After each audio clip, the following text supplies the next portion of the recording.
आपण केमिकल आणि physical properties of group 16 बघत होतो. त्याच्यामध्ये आता आपला जो की नेक्स्ट पॉईंट आहे तो आहे आपला ॲनामोलस बिहेवियर ऑफ ऑक्सिजन. ठीक आहे. तर बघा आता जर आपण हा पॅरेग्राफ जर बघितला, first paragraph, the anomalous behaviour of oxygen like other element of P block present in second period is due to its small size and high electronegativity.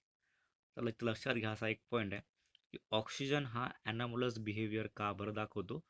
तर त्याचे कारण काय आहेत, त्याची स्मॉल साईज आणि high electronegativity. Due to small size and high electronegativity, जे की आपण ग्रुप 16 बघून राहिलो त्याच्यामध्ये जे की एलिमेंट आहे ऑक्सिजनपासून ते पोलोनियमपर्यंत, त्याच्यामध्ये फक्त ऑक्सिजनलाच काय साईज कमी आहे आणि हाय इलेक्ट्रोनिगेटिव्हिटी आहे. बाकी सर्वांना काय साईज हे मोठी आहे आणि इलेक्ट्रोनिगेटिव्हिटी काय त्यांची कमी कमी होतात. ठीक आहे. तर आपण एक्झाम्पल जर बघितलं आहे तर one typical example of effect of small size and high electronegativity is presence of strong hydrogen bonding in H2O which is not found in H2S. तर ऑक्सिजनकडे स्मॉल साईज आणि हाय इलेक्ट्रोनिगेटिव्हिटी असल्यामुळं काय होते की ऑक्सिजन हा हायड्रोजनसोबत काय करतो, हायड्रोजन बॉन्डिंग फॉर्म करतो स्ट्रॉंग. तसं सल्फर करू शकत नाही, कारण सल्फरकडे काय स्मॉल साईज तेवढी ऑक्सिजन एवढी नाही आहे आणि इलेक्ट्रोनिगेटिव्ह पण तेवढी नाही आहे. ठीक आहे. म्हणजे सल्फर हा हायड्रोजनसोबत तेवढ्या प्रमाणात हायड्रोजन बॉन्ड फॉर्म करू शकत नाही जेवढ्या प्रमाणात कोण करतो, H2O करतो किंवा ऑक्सिजन हायड्रोजनसोबत करतो. ठीक आहे. तर हे होतं एक्झाम्पल घेतलं आपण ॲनामोलस बिहेवियरचं, कोणाचं, ऑक्सिजनचं. म्हणजे ऑक्सिजन काय करतो आपल्याला ॲनामोलस बिहेवियर दाखवतो due to the its small size and high electronegativity. ठीक आहे. तर पुढं बघा, अजून ऑक्सिजनमध्ये कोणकोणत्या अशा गोष्टी आहेत की ज्या बाकीच्या एलिमेंटमध्ये नाही आहेत. ठीक आहे. मग बघा, the absence of D orbital in oxygen. ऑक्सिजनकडे काय काय नाही आता, डी ऑर्बिटल नाही आहे. ठीक आहे. अब्सेन्स ऑफ डी ऑर्बिटल, त्याच्याकडे डी ऑर्बिटल अजिबात नाही आहे. ठीक आहे. Limits its covalency to 4 and in practice rarely exceed 2. तर त्याच्याकडे डी ऑर्बिटल नसल्यामुळं त्याच्याकडे की व्हॅलन्स इलेक्ट्रॉन आहेत ते असतात. आपण बघितलं याच्यामध्ये काय असतात, शेवटी इलेक्ट्रॉन किती राहते, 4 राहते. सॉरी, किती राहते, 6 राहते. कारण नायट्रॉनकडे किती राहते, 5, आणि याच्याकडे किती असतात व्हॅलन्स इलेक्ट्रॉन, 6 असतात. पण ऑक्सिजनची जी की व्हॅलन्सी आपण ते आपण म्हणू शकतो की 4 पर्यंत एक्सीड होऊ शकते किंवा ऑक्सिजन 4 व्हॅलन्सी दाखवू शकतो. ठीक आहे.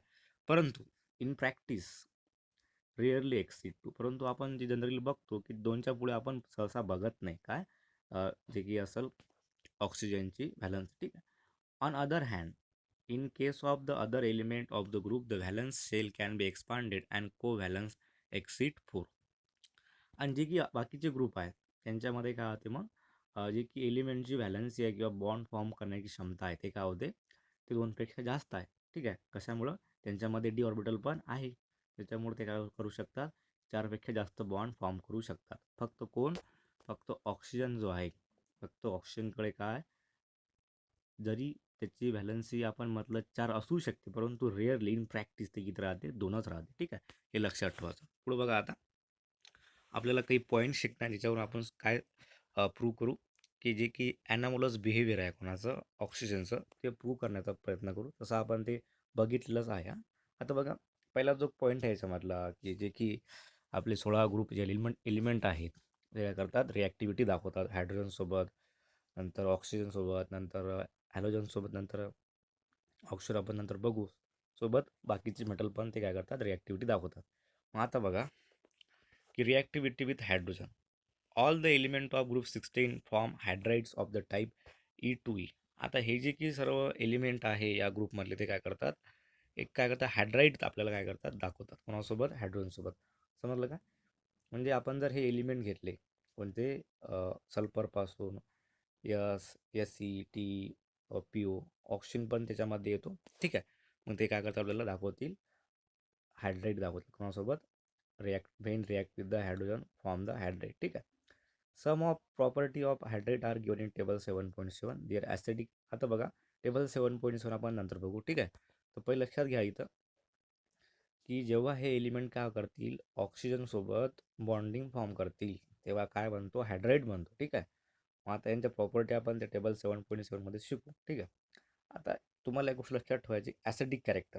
इथं आपण H2ओचा विचार नाही करणार. इथं H2 आणि ई काय घेतलं, इथं SaCtPO घेतला. इथं ऑक्सिजन पण येतो, ठीक आहे, कारण ऑक्सिजन काय करतो, H2O फॉर्म करतो, ठीक आहे. आता बघा, सम प्रॉपर्टीज ऑफ हायड्रेट बघितलं ते देअर ॲसिडिक कॅरेक्टर. आता हा पॉईंट महत्त्वाचा आहे इथं, देअर ॲसिडिक कॅरेक्टर. आता बघा, their acidic character increases from H2O to H2T. आता हे खूप महत्त्वाचं आहे, ठीक आहे, की यांचं जे की ॲसिडिक कॅरेक्टर काय होतं, ते वाढत चाललेलं आहे H2 पासून ते H2T पर्यंत. आता हे जे की ॲसिडिक कॅरेक्टर आहे हे कशामुळे वाढत चाललेलं आहे बघा, इट इज आपण सांगू शकतो due to bond dissociation enthalpy. आता बघा, मी तुम्हाला सांगतो की H2O आणि H2T मध्ये ऑक्सिजनची कशी इलेक्ट्रोनिगेटिव्हिटी आहे, जास्त आहे. टीची कशी आहे, कमी आहे, ठीक आहे. आता हे सर्व काय होऊन राहिले, हे होत आहे ऑक्सिजनसोबत रिॲक्ट, ठीक आहे. आता रिॲक्ट होणं म्हणजेच काय, हायड्रोजनसोबत बॉन्ड फॉर्म करणं, ठीक आहे. ऑक्सिजन म्हणा किंवा टेलोरियम म्हणा, काय होऊन राहिले, हायड्रोजनसोबत रिॲक्ट होऊन आले आणि ते काय करतात, एक याची नावाचा बॉन्ड फॉर्म करतात. याची म्हणजेच काही म्हणजेच काय, आपले element, it may be SaCt और पोलोनियम, ठीक आहे. तर खाली खाली काय होतं, साईज वाढत जाते. मग due to increase in size, size जर वाढत चालली असेल तर जे की बॉन्डिंग असेल ई आणि एच मधली, काय होते, ते थोडी वीक होत जाते, ठीक आहे. काय होतं, ते वीक होत जात आहे. याच्यामुळे काय माहिती आहे का, जर आपण खाली खाली गेलो तो कोणता बॉन्ड लवकर तुटल, H2T मध्ये जो की H आणि T मध्ये बॉन्ड असेल, H2O पेक्षा H2T मध्ये H आणि T मध्ये जो की बॉन्ड असेल तो गावी, तो लवकर तुटल, ठीक आहे. याच्यामुळे काय होईल, मग dissociation enthalpy down the group काय होईल, ते डिक्रीज होईल, ठीक आहे.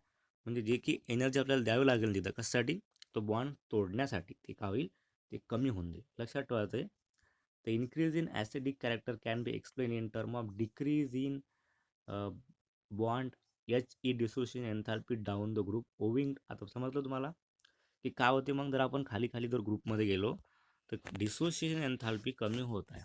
मग लवकर बॉन्ड तुटणं म्हणजे लवकर आपल्याला H+ आयन भेटणं, ठीक आहे.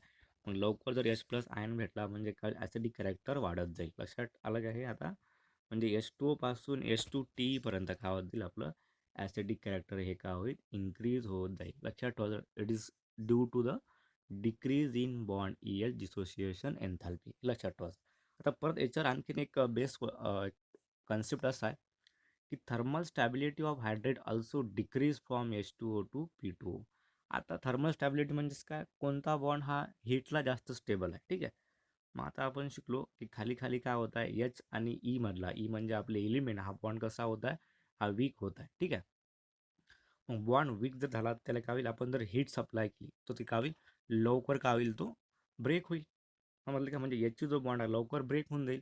म्हणजे आपण जर हीट त्याला दिली तर तो हीटला सहन नाही करू शकता आणि तो काय होईल, लवकर तुटून जाईल. म्हणून आपण असं म्हटलं, thermal stability of hydrate also decrease from H2O to H2PO. समजलं, हे त्याचं मेन रिझन आहे कशाचं, थर्मल स्टॅबिलिटी कमी होण्याचं कारण याची बॉन्ड कसं आहे आपल्याकडे, हा खाली खाली वीक होत जातो. म्हणून समजलं. तर पुढे बघा, all the hydride except water possesses reducing property and this character increase from H2S to H2T. आता रिड्युसिंग कॅरेक्टरचं बद्दल बोलायचं झाल्यास H2S आणि H2T मध्ये जे की कॅरेक्टर आहे ते वाढत वाढत जाते. आता एक सांगा, रिड्युसिंग कॅरेक्टर म्हणजेच काय, स्वतः काय कराल, इलेक्ट्रॉन लॉस करा, स्वतः काय होईल, तो ऑक्सिडाईज होईल, ठीक आहे. मग स्वतः ऑक्सिडाईज होणं म्हणजेच काय होईल, इलेक्ट्रॉन लॉस करणं. मग आता आपण बघितलं की खाली खाली काय होत जाते, की डिसोसिएशन एन्थॅल्पी कमी कमी होत जाते, ठीक आहे. म्हणजे H2S आणि H2T मध्ये लवकर इलेक्ट्रॉन लॉस कोण करेल, H2T लॉस करेल इलेक्ट्रॉन, किंवा टी लवकर इलेक्ट्रॉन लॉस करेल. याच्यामुळं आपण असं म्हणू शकतो की H2S पासून H2T पर्यंत काय होते, रिड्युसिंग कॅरेक्टर हे काय होते, वाढत वाढत जाते, ठीक आहे. लक्षात ठेवायचे 2 पॉईंट इथं. हे सर्व आपण कशावर सांगितलं, on the basis of bond dissociation एन्थॅल्पी, ठीक आहे. आता आपण एक टेबल बघू, त्याच्यामध्ये तुम्हाला सर्व बघायला. तर बघा, आपल्याकडे टेबल आहे, टेबल 7.7. याच्यामध्ये आणखीन एक तुम्हाला गोष्ट लक्षात ठेवणं आहे की मेल्टिंग पॉईंट जर आपण बघितला याच्यामध्ये, तर मेल्टिंग पॉईंटमध्ये एवढं काही असं खास पॅटर्न नाही आहे. म्हणजे मेल्टिंग पॉईंट काय, 273, 188, 208, 222, हा काही रेग्युलरपणे कमी जास्त होत नाही, ठीक आहे. याच्यामधला जो की मेन पॉईंट आहे तो असा आहे की HEH अँगल, ठीक आहे. आता H2O मध्ये किती अँगल आहे, 104. H2S मध्ये किती आहे, 92. H2S मध्ये किती आहे, 91. आता हे जे काही अँगल आहे याच्यावर तुम्हाला क्वेश्चन विचारतात, ठीक आहे. तर ई म्हणजेच काय इथं हे ॲटम, ई म्हणजे ऑक्सिजन, ई म्हणजे यस, ई म्हणजे एस ई, समजलं, आणि ई म्हणजे काय असेल टी असेल. मग तुम्हाला काय करणार आहे आता बघा, एक्सप्लेन तुम्हाला विचारते की बॉन्ड अँगल H2 मध्ये हा का बरं जास्त आहे H2S पेक्षा. ठीक आहे, काय म्हटलं मी की बॉन्ड अँगल जो आहे H2 मध्ये हा H2S पेक्षा का बरं जास्त आहे. ठीक आहे, मग H2O मध्ये बॉन्ड अँगल जास्त होण्याचं कारण एक आहे बघा. आपण ते कशावरून एक्सप्लेन करू शकतो, on the basis of concept of electronegativity. मग थोडं लक्ष द्या आता. समजा आपल्याकडे काय आता एक ऑक्सिजन आहे इथं, वे हा ऑक्सिजन आहे, इथं आपल्याकडे काय ऑक्सिजन आहे. ठीक आहे, हे एच आहे, हा एक एच, हा एक एच. ओके, आता बघा ऑक्सिजननं काय केलं, दोन तर बॉन्ड फॉर्म केले. म्हणजे विचार काय असेल आता, दोन लोच बरं असेल, एक इथं हे एक आणि हे एक इथं. आता परत हे जे की बॉन्ड दाखवला मी इथं ओ एच आणि हा ओ एच मधला दोन बॉन्ड दाखवले मी इथं. इथं पण काय असेल, इलेक्ट्रॉन असेल, दोन इलेक्ट्रॉन इथं, दोन इलेक्ट्रॉन इथं असेल. मग काय करेल ते ऑक्सिजन कसा हा इलेक्ट्रॉन निगेटिव्ह आहे, तो इलेक्ट्रॉन स्वतःकडे ओढण्याचा प्रयत्न करेल. ओढण पण तो म्हणजे काय करेल, इलेक्ट्रॉन स्वतःकडे ओढल असे. ठीक आहे, स्वतःकडे काय करेल तो इलेक्ट्रॉन ओढल. मग इलेक्ट्रॉन काय होतील, हे इथे चालले इलेक्ट्रॉन ऑक्सिजनकडे, इथून पण चालले ऑक्सिजनकडे. मग या पॉईंटला ते काय आले, एकमेकांच्या जवळ आले. जिथं काय होईल, जास्त रिपल्शन होईल. त्यामुळे काय होईल, इथं काय होईल, जास्त रिपल्शन होईल. त्यामुळे काय होईल, हा जो काही एच बॉन्ड इथं होता तो असा जाईल आता, आणि इथं एच बॉन्ड होईल तो असा जाईल. ठीक आहे, म्हणजे काय वाढला, हा जो काही बॉन्ड अँगल काय करायला वाढला. ठीक आहे, म्हणजे on the basis of electronegativity आपण सांगू शकतो की ऑक्सिजनकडे काय इलेक्ट्रोनिगेटिव्हिटी जास्त आहे, रिपल्शन जास्त असेल एच आणि त्या ई मधलं. ठीक आहे, ई म्हणजे कोणी तर ऑक्सिजन. आता पुढे पुढे जर आपण गेलो तर काय इथं जे की इलेक्ट्रोनिगेटिव्हिटी कशी आहे, कमी आहे. कमी असल्यामुळे जो की एच आणि ई बॉन्ड आहे त्याच्यामधलं जे की जो की आपला ई अट्रॅक्ट करेल इलेक्ट्रॉन त्या बॉन्डमधून एच आणि ईच्या, ते कमी प्रमाणात अट्रॅक्ट करेल. आणि तिथं काय होईल, लेस रिपल्शन होईल. ठीक आहे, त्याच्यामुळे काय होईल, बॉन्ड अँगल काय होतं, पुढं पुढं हा वाढत जातो, सॉरी कमी कमी होत जातो. ठीक आहे, समजलं कशामुळे उतरलं हे, due to the electronegativity concept आणि इलेक्ट्रॉन ओढण्याची क्षमता, हे लक्षात ठेवायचं. एच बॉन्ड अँगल H2 मध्ये जास्त आहे, H2S मध्ये कमी आहे. कशामुळं, ड्यू टू द इलेक्ट्रोनिगेटिव्हिटी, जे की इलेक्ट्रॉन आहेत एच आणि त्या आपल्या ई मधले, स्वतःकडे तर ई ओढतो, या साईडनं पण ओढतो आणि त्या साईडनं पण ओढतो. तेव्हा तिथं काय होतं, रिपल्शन होते आणि we get the bond angle less from H2O to H2T. ठीक आहे, आता पुढं बघा, रिॲक्टिव्हिटी विथ ऑक्सिजन. ठीक आहे, आता इथं हा पॉईंट महत्त्वाचा होता म्हणून तुम्हाला आधीच सांगितलं. ठीक आहे, तर पुढे बघा, आता ऑक्सिजनसोबत पण काय होतात, ते रिॲक्ट होतात.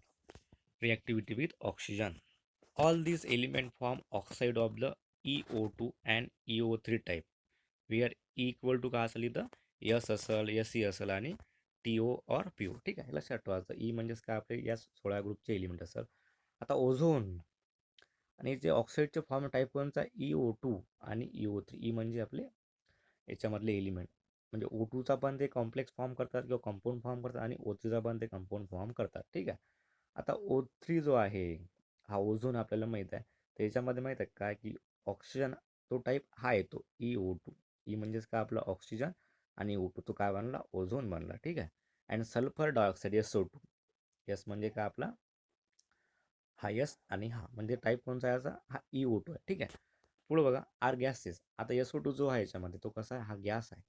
SO2 गॅस आहे, सल्फर डायऑक्साईड कसा गॅस, व्हाईल सेलेनियम डायऑक्साईड म्हणजे SeO2 हे सॉलिड कसा आहे, तो सॉलिड आहे.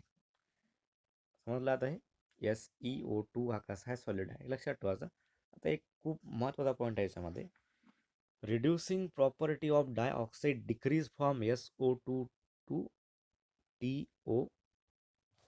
TO2. आता बघा इथं काय असेल, रिड्युसिंग प्रॉपर्टी म्हणजेच काय, स्वतः काय होईल, तो ऑक्सिडाईज होईल, म्हणजे इलेक्ट्रॉन लॉस करण्याची क्षमता. तर इलेक्ट्रॉन लॉस करण्याची क्षमता जी आहे, आपण ते हायड्रेटमध्ये वेगळं बघितलं. ठीक आहे, तिथं काय होईल, ते प्रोड्युसिंग कॅरेक्टर वाढत जाईल. ठीक आहे, आता इथं कमी होते. कशामुळं, SO2 आणि TeO2 मध्ये काय, इनर्ट पेअर इफेक्ट राहतो.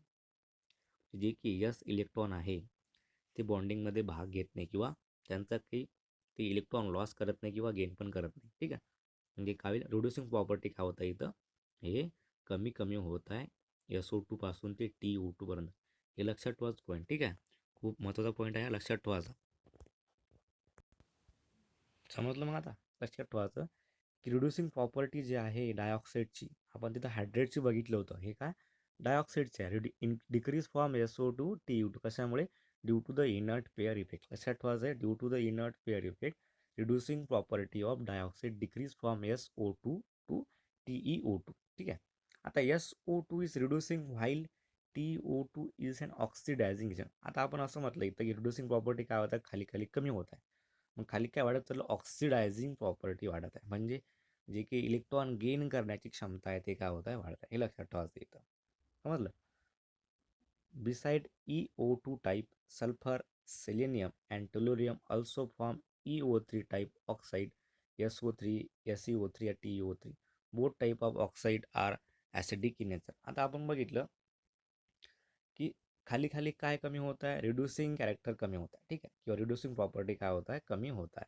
आणि काय वाढत आहे बघा, TeO2 ऑक्सिडायझिंग आणि ऑक्सिडायझिंग प्रॉपर्टी काय होतं, वाढत आहे. स्वतः रिड्यूस होण्याची टेंडन्सी वाढत आहे आणि स्वतः इलेक्ट्रॉन लॉस करण्याची टेंडन्सी काय होत आहे, कमी होत आहे. लक्षात ठेवायचं इन केस ऑफ ऑक्साईडमध्ये. बरं आहे, हायड्रेटमध्ये वेगळा कन्सेप्ट आहे, हा कशामध्ये आहे, ऑक्साईडमध्ये.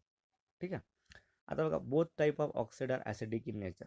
आता हे जे की ऑक्साईड आहे कसे आहे, ॲसिडिक नेचरचे आहे. ठीक आहे, जसं आपण मागं बघितलं त्याच्यामध्ये की ॲसिडिक कॅरेक्टर काय होते, खाली खाली वाढते. तर याच्यामध्ये हे EO2 आणि EO3 हे पण ॲसिडिक असेल.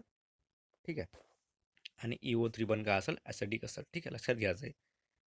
EO2 ॲसिडिक आणि EO3 पण काय असेल, ॲसिडिक असेल. ठीक आहे. तर पुढे बघू, रिॲक्टिव्हिटी टुवर्ड हॅलोजन.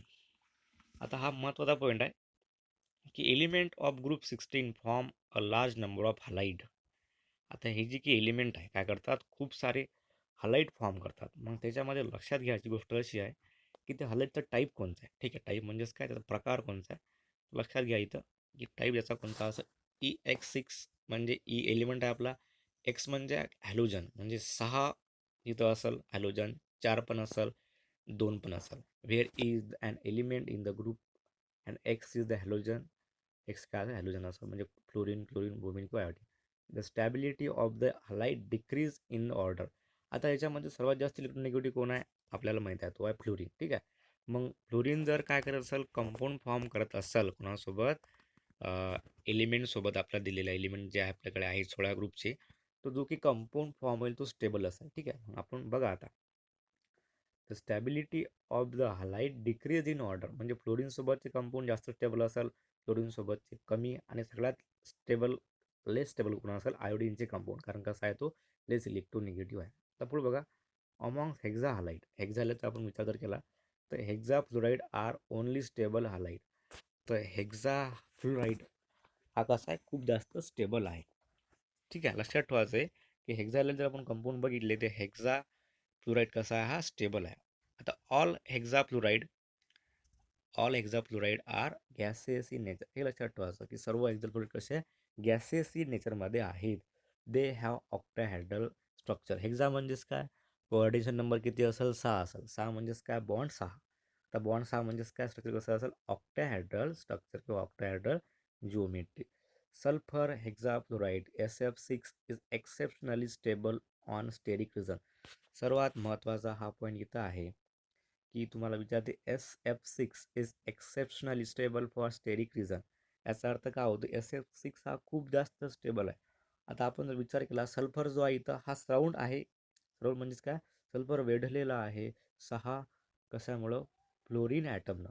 म्हणजेच काय असेल माहीत आहे का, की सेंटरला असेल सल्फर आणि इकडून तिकडून 6 असेल फ्लोरीन. आणि फ्लोरीन कसा आहे, हा जास्त इलेक्ट्रोनिगेटिव्ह आहे आणि विथ निगेटिव्ह चार्ज. म्हणजे सल्फर जो असेल इथं हा जास्त पॅक असेल इकडून तिकडून. ठीक आहे. सोबत काय, त्याच्या फ्लोरीनचं काय, एक इलेक्ट्रॉन क्लाउड आहे. म्हणजे याच्यावर कोणाचाही अटॅक होणार नाही, कारण फ्लोरीन कसा आहे, जास्त इलेक्ट्रोनिगेटिव्ह आहे. हे लक्षात ठेवायचं. म्हणून काय म्हटलं आपण, SF6 is exceptionally stable for steric reason. Steric factor म्हणजेच काय, फ्लोरीन जो आहे हा काय करतो, दुसऱ्या कोणाला येऊ देत नाही जवळ सल्फरच्या, त्याला आपण म्हणतो स्टेरिक रिझन, कारण तो कसा आहे, जास्त इलेक्ट्रोनिगेटिव्ह आहे. समजलं, हे लक्षात ठेवायचं.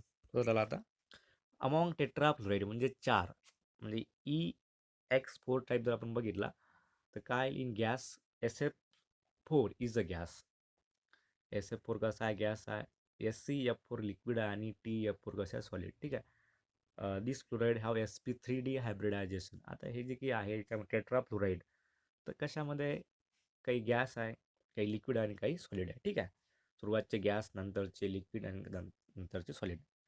कशामुळे? कारण खाली मास वाढत जाते आणि फोर्स ऑफ अट्रॅक्शन पण काय होईल, वाढत जाईल. त्याच्यामुळे गॅसपासून ते काय सॉलिड आहे. ठीक आहे. दिस फ्लोराईड काय sp3d हायब्रिड आहे. sp3d म्हणजेच काय, याच्याकडे किती असतात मग, एसचा एक, पीचे 3 आणि डीचा एक, म्हणजे एक 5 झाले. याच्याकडे 5 ऑर्बिटल्स आर इन्व्हॉल्व. म्हणजे काय असेल याच्याकडे जिओमेट्री, काय असेल जिओमेट्री असेल ट्रायगोनल बाय पिरामिडल. ठीक आहे. हे आपण बघितलेलं आहे. मग बघा, thus have the trigonal bipyramidal structure in which one of the equitable position is occupied by the lone pair. तर तुम्हाला माहित आहे की आपला जो की एलिमेंट आहेत हे थोड्या ग्रुपचे त्याच्याकडे 6 इलेक्ट्रॉन असतात.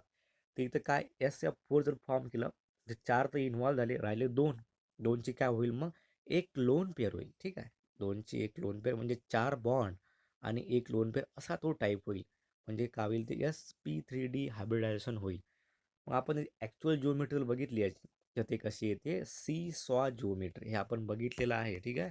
सी सॉ जिओमेट्री आपण बघितली. याच्यामध्ये काय असेल, 4 4 काय असेल, 4 बॉन्ड पेअर आणि 1 लोन पेअर. ठीक आहे. हायब्रिडायझेशन काय sp3d. जिओमेट्री गाड्या सी सॉ जिओमेट्री, पण कोणाची, टेट्रा फ्लोराईडमध्ये. ठीक आहे. लक्षात ठेवायचं आहे. पुढे बघा आता, ऑल एलिमेंट, सर्व element except selenium form dichloride. Selenium जर सोडला आपण, सर्व काय करतात, डायक्लोराईड किंवा डायब्रोमाइड, म्हणजे क्लोरीन सोबत आणि ब्रोमिन सोबत ते काय होतात, रिॲक्ट होतात. ठीक आहे. This dihalide are form by sp3 hybridisation. त्यांचं जे की काय हायब्रिडायझेशन काय, sp3 म्हणजे जिओमेट्री कोणती असेल, टेट्राहेड्रल. कोणाची, डायक्लोराईड आणि डायब्रोमाइडची. सिलेनियम सोडून बाकी सर्व. ठीक आहे. सिलेनियम सोडून बाकी सर्व काय करतात, डायक्लोराईड आणि डायब्रोमाइड फॉर्म करतात, having sp3 hybridisation and geometry tetrahedral. ठीक आहे. The well known monohalide are dimeric in nature. आता याचे जे की मोनोहलाइड आहे, डायमेरिक म्हणजेच काय, 2च्या रूपामध्ये. ठीक आहे. ते 2च्या रूपामध्ये आहे, पण त्याला आपण काय म्हटलं, मोनोहलाइड. ते कसं, आता बघू आपण. The well-known monohalide are dimeric in nature. Example, S2F2, S2Cl2, S2Br2, S2Cl2 and SE2Br2. तर आपण हे सर्व मोनोहलाइड आहे डायमेरिकचं रूप. मोनोहलाइड म्हणजेच काय, सिंगल सिंगल. म्हणजे इथं आपण जर याचा रेशो जर घेतला तर SF येतो इथं, S1F1, S2F2 म्हणजेच काय, त्याला आपण खालच्या रूपामध्ये कन्वर्ट केलं तर S1F1 घेऊन आला इथं. ठीक आहे. समजलं का, म्हणजे आता हा डायमेरिक फॉर्म आहे, परंतु कसा आहे, तो मोनोहलाइड आहे. समजलं का. रेशो जर आपण घेतला तर लोवेस्ट रेशो काय येईल मग, 1:1 येईल. ठीक आहे. पुढे बघा, this dimeric halide undergo disproportionate as given below. तर हे जे की डायमेरिक फॉर्म आहे, काय करतात, आपल्याला डिसप्रपोर्शनेट रिॲक्शन दाखवतात. आता बघा इथं आपल्याला दिलेलं आहे Sc2Cl2. समजलं का, यूज SeCl4 आणि वी गेट थ्राईस Ac. तर इथं लक्षात घ्यायचं, हा Sc जो आहे इथं, हा वेगळ्या ऑक्सिजन स्टेटमध्ये असेल. ठीक आहे. आणि हा वेगळ्या ऑक्सिजन स्टेटमध्ये असेल. हा Sc वेगळ्या ऑक्सिजन स्टेटमध्ये, हा Sc वेगळा आहे आणि हा Sc वेगळा असेल. ठीक आहे. तर this is about the disproportionate reaction किंवा डिसप्रपोर्शिनेशन रिॲक्शन. ठीक आहे. समजलं हे. आता पुढं एक्झाम्पल 7.11 बघू आपण. ठीक आहे. त्याच्यामध्ये बघा तुम्हाला काय दिलेलं आहे. तर H2S is less acidic than H2T. व्हाय. तर H2S हा कमी ॲसिडिक आहे कोणापेक्षा, H2T पेक्षा. आपण बघितलं आहे की due to decrease in bond EH dissociation enthalpy down the group acidic character increases. कशामुळे वाढते, जो की EH बॉन्ड आहे, म्हणजे H आणि T मध्ये जो की बॉन्ड असेल तो कसा असेल, वीक असेल आणि तो लवकर तुटून जाईल. ठीक आहे. लवकर तुटणं म्हणजेच काय, H प्लस लवकर बाहेर पडणं कोणापेक्षा, H2S पेक्षा. इथं H प्लस लवकर बाहेर पडणार नाही, म्हणून आपण म्हणू शकतो की H2S कसा आहे, लेस ॲसिडिक आहे कोणापेक्षा, H2T पेक्षा. ठीक आहे. समजलं तुम्हाला. इथं तर हे होतं आपल्याकडे केमिकल ॲनामोलस बिहेवियर ऑफ ऑक्सिजन. ठीक आहे. तर आपण इथं थांबू, जे की आहे ते पुढच्या लेक्चरला बघू. ठीक आहे. तर आपण स्टॉप करू इथं.